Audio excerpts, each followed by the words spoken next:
Quand vous avez fait ça, et encore une fois, vous ne vous privez d'aucun des systèmes d'information existants et vous faites remonter tout ce qui est de disponible dans les systèmes d'information existants, plus tout ce que vous allez rajouter, un peu comme on l'a fait aujourd'hui. La question qui va être importante, c'est d'aller regarder quel est le degré de cohérence ou d'incohérence entre les différents cadrans. Parce que, par exemple, imaginons que ici, vous avez des bénéfices au sens monétaire qui sont du plus, mais si vous avez ici du négatif en écologique, en social ou en qualitatif, ben, vous allez avoir un problème d'incohérence.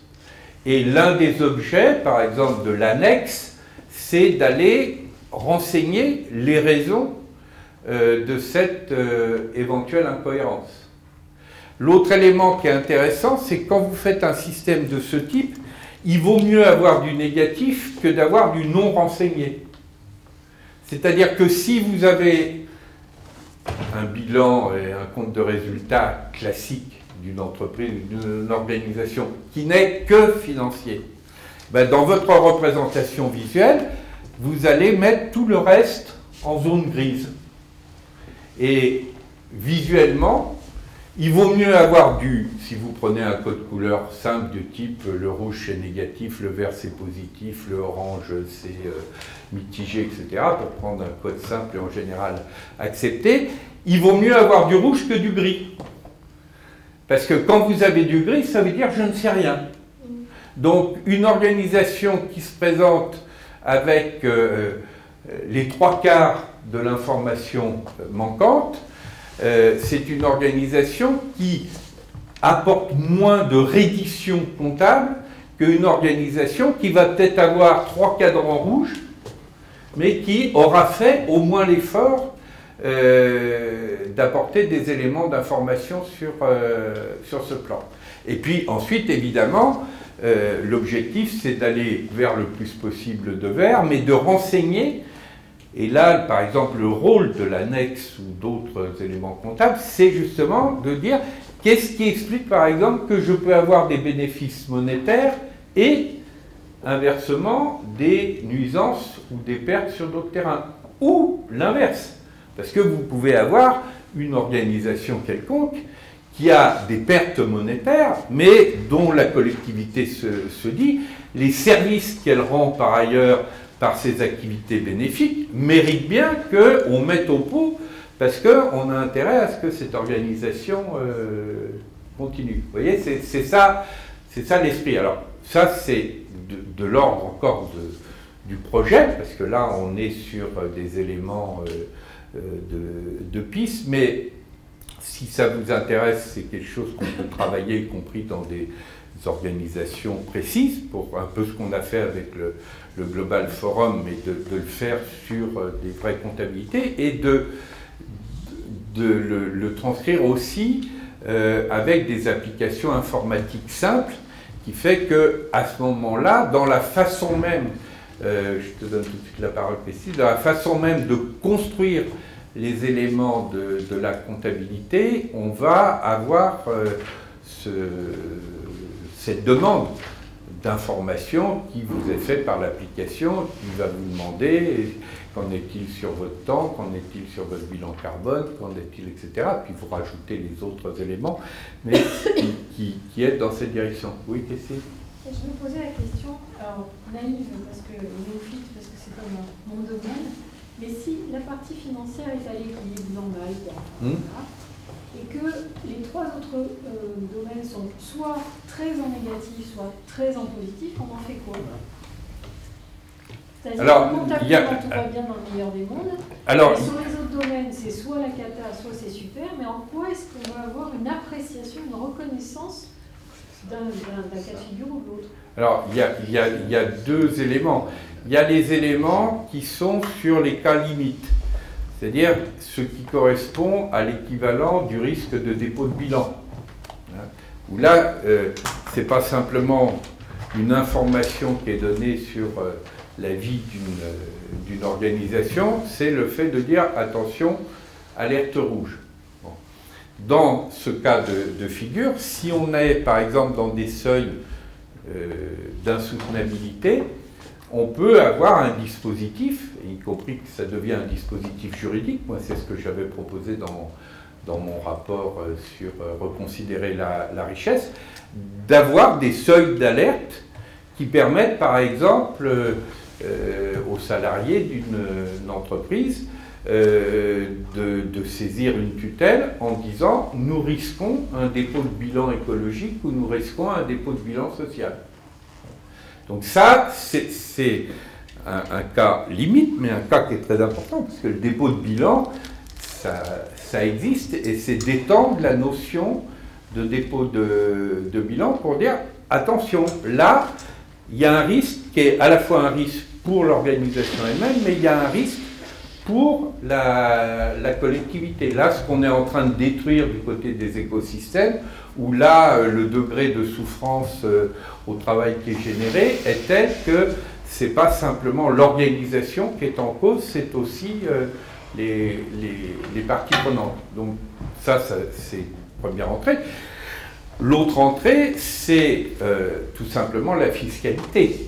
C'est de faire en sorte qu'on généralise à ce moment-là les approches de type bonus-malus, toujours avec la même idée, on entend les notions de bénéfices et de pertes dans leur sens premier, et à ce moment-là, on comprend bien que la fiscalité est incitative pour tout ce qui est considéré comme bénéfique, et elle est désincitative pour tout ce qui est considéré comme nuisance.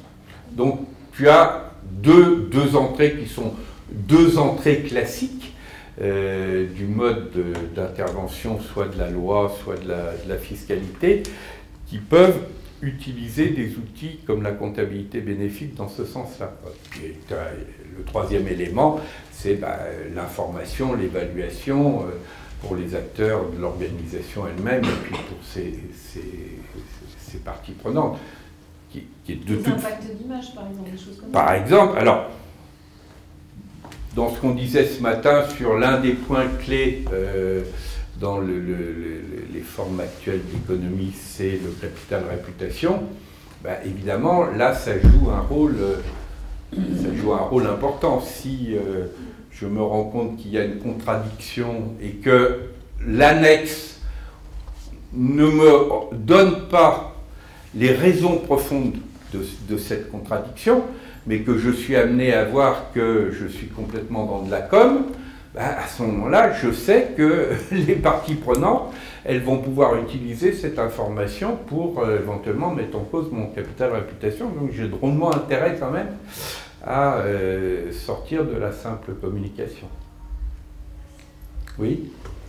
La réflexion sur la provenance, dont on parle beaucoup au sol, c'est qu'en définitive, certains d'entre nous ont pu éprouver les difficultés à en parler aux dirigeants d'entreprise en disant « mais c'est important la provenance ». Alors, en fait, je m'aperçois, en suivant les 4 cadrans, qu'il y a en fait des zones plus faciles et des zones plus difficiles. Par exemple, la notion que derrière la provenance, il y a un avantage compétitif, ça parle au cadran en haut et à gauche. Oui, oui. Le fait que si je pratique la pensée systémique, eh bien, je prends mieux en compte les effets sur l'environnement, etc. Si je vois l'aspect social, c'est qu'il y a une employabilité supérieure des personnes qui continuent à apprendre. Par contre, le domaine qualitatif le plus difficile, et Peter Senge l'a reconnu lui-même, c'est la notion de maîtrise personnelle. Comment aller mesurer ça? Comment aller mettre ça en évidence comme étant un point très important? Et pourtant, si effectivement le travail n'est pas une source de meilleure connaissance sur soi, de maîtrise sur un certain nombre de ses instincts, capacités, etc., mais je ne sais pas si cette analyse est valide, mais il y a des aspects qui sont plus difficiles à saisir, à vendre, parce que justement, ils sont plus difficilement quantifiables. Oui, ils sont plus difficilement quantifiables, mais il suffit de faire l'exercice que, par exemple, on a fait ce matin, de repartir de la question « qu'est-ce qui compte ?» pour se rendre compte que c'est pas forcément quantifiable, mais c'est clairement qualifiable. Oui, et que ça atteint même des degrés d'évidence que souvent le quantitatif ne remplit pas. Oui. Moi, c'est ce que j'avais aussi proposé dans mon rapport Reconsidérer la richesse, qui était de dire, quand il y a doute sur la valeur, on en simule la perte. Là, on comprend tout de suite, par exemple, la différence entre un taudis et une cathédrale. Bon, sur le plan strictement comptable, c'est plutôt le taudis qui a un peu plus de valeur que la cathédrale. Parce que la cathédrale a tellement de valeur qu'on ne peut pas quantifier sa valeur monétaire. Tandis que le taudis, il y a quand même un petit rien. Mais il suffit de poser la question, simulons la destruction, quand je dis la cathédrale, ça peut être n'importe quel élément de patrimoine culturel, historique, etc., pour comprendre ce que c'est qu'une vraie perte. Mais dans la logique de l'apprenance, c'est aussi progressivement de monter le niveau de conscience des organisations tel que, à la fin, ça devienne presque naturel de se dire, ben oui, justement, plus on est sur l'essentiel, plus c'est pas forcément quantifiable, mais par contre, ça peut être qualifiable. Au passage, d'ailleurs, pour une démocratie, c'est un élément essentiel, parce que si tout était quantifiable, on pourrait avoir des sociétés à pilotage automatique. Il suffirait d'avoir les bons indicateurs, les bons logiciels, et puis rouler jeunesse, comme on dit dans les fêtes foraines. Ce qui fonde la nécessité d'un fait démocratique, c'est justement le fait qu'il y a des libérations sur ce qui fait valeur, y compris, là, ce n'était pas l'objet de cette journée, que lorsqu'il y a débat, parce qu'il y a contradiction, par exemple, sur ce qui est source de bénéfices, sur ce qui est source de nuisances, on va considérer que ce débat, cette divergence, c'est une richesse pour la collectivité.